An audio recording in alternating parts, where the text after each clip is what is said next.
Hey, what's going on, y'all? I want to give some insight to this is gonna be spiritual because the coaching I touch on is physical, mental, emotional, and spiritual to try to give you balance, to connect the balance between all four. Because if you can connect those, then you're going to be able to balance out and have the best opportunities in life for yourself up here, in here, and out there. So this is a spiritual one. So for the Christians, I believe in Jesus Christ, God, the Son, the Holy Spirit, the Trinity, and other religions, they can believe what they want. So how can you occupy till the Lord comes? Because he's almost here, right? He's coming soon. You can see the New World Order. I mean, if you want to not believe that stuff, that's up to you. Then you just need to really, then you're not very spiritually sound. And so maybe you should touch up on that. So what I see out there is the New World Order getting ready to launch. I see it, see all the videos and everything, but I've been hypercritical and spiritual. See, the way I balance out is I dove into spiritual, like this Bible is like an encyclopedia that's in here. Like literally the pages will flip in here. And I dove into it because I dive into everything. And so, yeah, the end is near, the signs of the times are, but overly zealous in certain areas can make you ineffective. They can be effective, but you got to know when to speak and stuff like that, and transition. So, what do I see out here? The New World Order. I hear people roar when I come in my house, so the gang stalking stuff where they roar, the sirens, because the Lord showed me the military being sold out first, the cops second, and the school system's third, and then the masses, right? Because you have to have the army first and stuff like that. And so that's what I see. Their roars. Because the reason why they roar is because they can't move yet until God says. Because the last days are just like Job. He has, the two witnesses are around. They're going to be so protected that it's actually going to be the revival, because the two witnesses are going to be so protected that everyone's going to see that and not want to really be mean to Christians, like physically, because of the pressure of the two witnesses. And then you have the 144,000 who are also circular, they have fire around them. And they're going to be ones who have been clean, and they're not defiled by women anymore. They're going to be whoremongers and stuff who are clean spiritually, and they're going to just be totally transformed. And so at this time there's going to be this revival because people are going to be watching this, and it's going to reflect the territory of Christianity. So they're not going to want to really put their hands on Christians in a lot of places. But some countries, they are. I'm not saying it's all protected. So you're going to see that. I see that happening right now.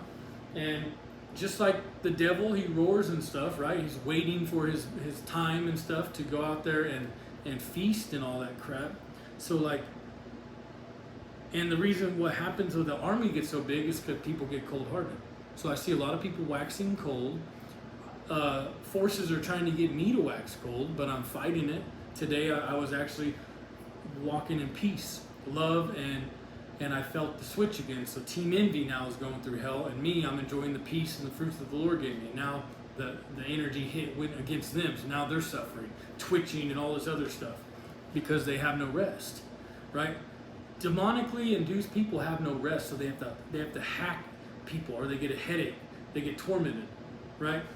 So, you know what I'm saying? So that's what I see spiritually, and I know that, right? But then when all these videos are coming in where people are just like pounding the end days and stuff, there's nothing wrong with that. Those people are needed. God has people who are watchmen 24/7 who just send stuff. But when you're trying to balance out, and you have to unplug from certain areas. So you have to unplug a little bit, because to occupy until the Lord comes, like, what's that even mean? Live life, go to work, do the small things, like do your laundry, do your chores, go to gatherings and stuff like that, walk your dog, go shoot hoops. That's how you occupy. He still wants you to live a life. That's why he made you. So I want to encourage you all to see what's going on out there spiritually, and really understand that some people's lives are just sold out, dude. A lot of people are robots. I see so many people who are just programmed robots. They come in and they're just wearing shirts, or they're just spitting signals all day long, and they have no they have no, there's nothing authentic about them anymore. Like, it's just a vessel who's being operated by schemes and stuff, and it's like, whoa. And then when you see 20 of them come in at once, you're just like, dude, these people are all like robots. They're programmed with just an agenda. Like, you don't see like an individual anymore. So it's okay to see it, notice it, but you have to learn how to occupy till the Lord comes.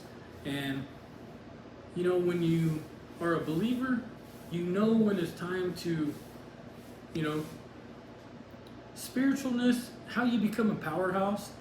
Like Paul, when his race was finished, he said, I fought the good fight and finished the race. And now there's laid up before me a crown, imperishable crown, right? A reward. So like Peter knew that, Paul knew that, and it's because Jeremiah 29:11, he gives you a future and an expected end. It goes both ways. You're coming in and you're going out. So if you're really solid in balancing those factors, you can occupy till the Lord comes.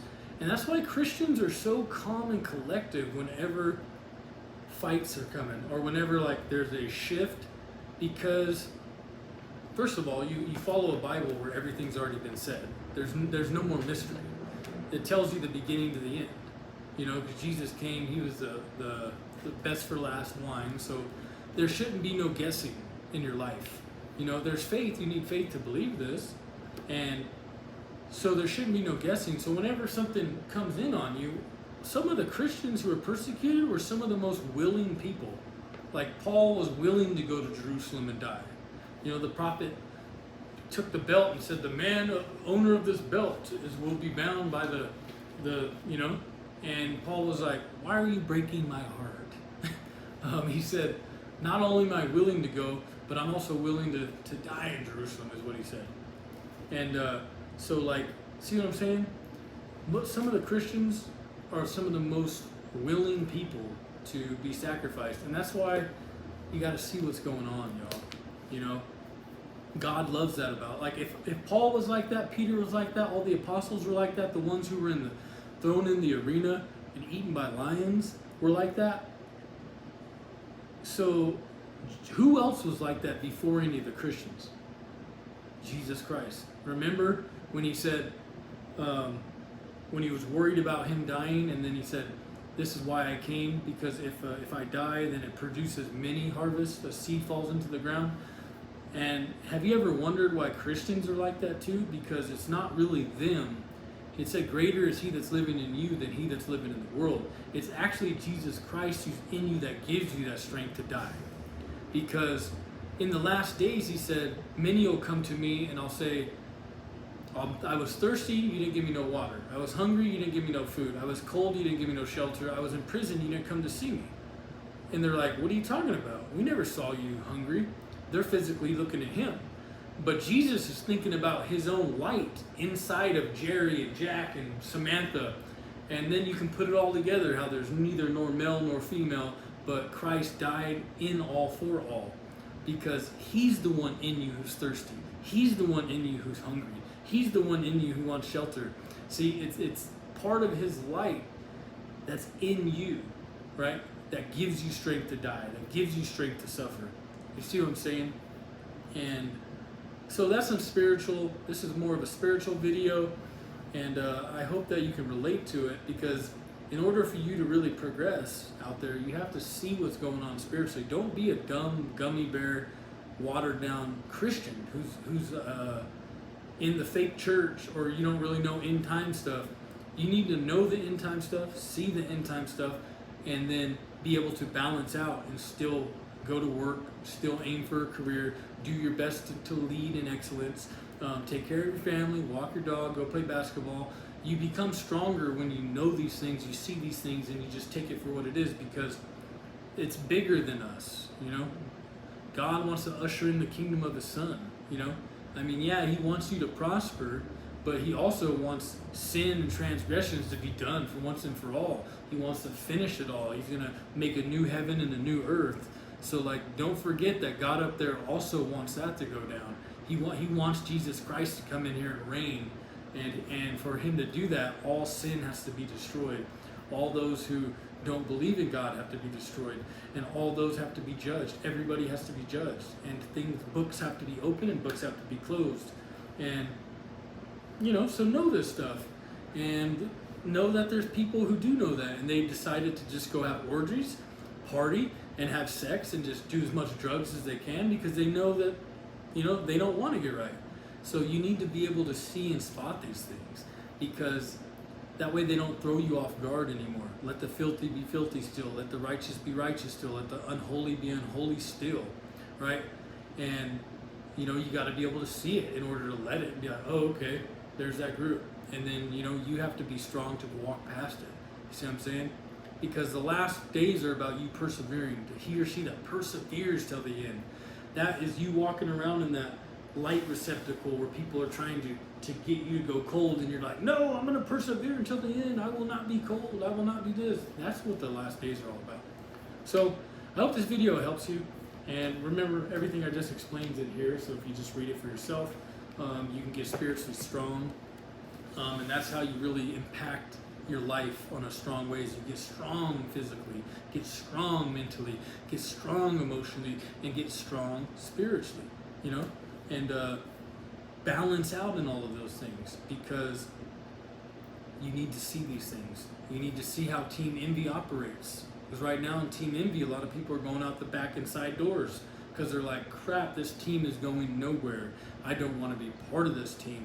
I need to get out of here.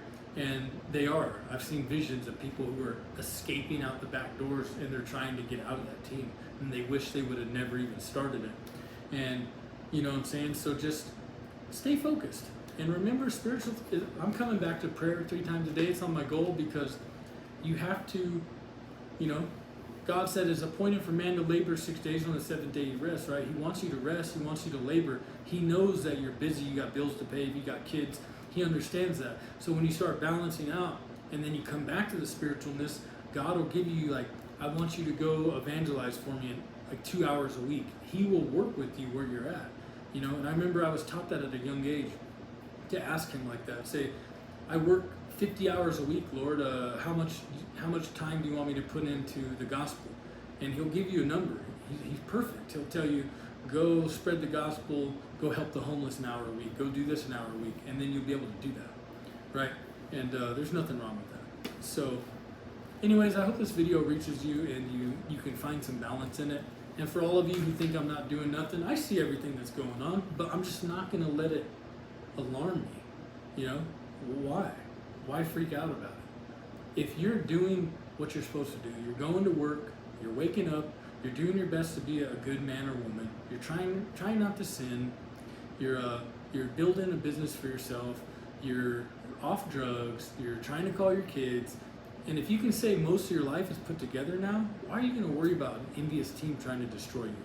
Because worrying is not going to add anything to your life. Your powerhouse is actually in your calm nature. Jesus said he gives you peace that surpasses understanding. So if we're in a time where they can see this peace on a screen, could you imagine when a whole army's against you and they're like, why is this man and woman so at peace? Why are they so mentally strong? Why are they not crying? Why are they not depressed? Why are they not freaking out? Why are they not committing suicide? Why are they not crying all the time?